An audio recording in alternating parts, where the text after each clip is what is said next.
Ya Allah, gunohda yurgan osiylarga insof, tavfiq, rushdi, hidoyat bergin. Ya Allah, havoni tozalayman deb hamma kirishgan, kattadan tortib kichkinagacha, ya Allah, ishlarga madad bergin.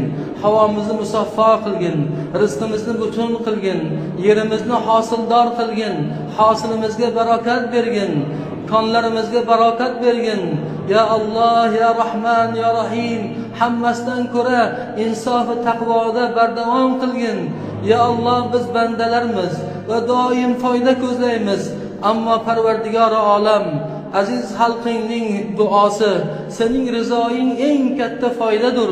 Mana shu foyda ila jamiyimizni, hammamizni foydalantirgin ya Arhamar Rohimin.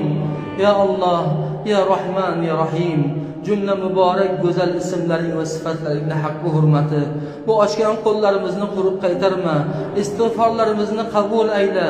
Ya Allah, merhumlarımızı rahmet kıl, mekanlarını cennet-i naimlerden nasip eyle. Ata-onalarımızdan o'tganlarni rahmat qilgin, hayotlarini boshimizga salomat saqla. Ya Allah, Parvardigor olam, bu ko'tarilgan qo'llarni qalblariga nazar tashla.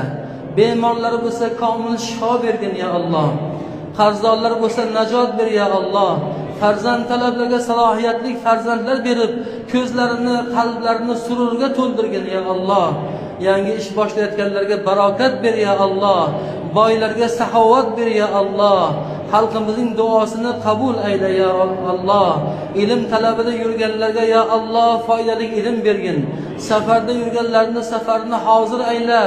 Mushkulga ya Allah, tuhmatga yo'liqqanlarga yordam bergin, najot bergin, xalos bergin.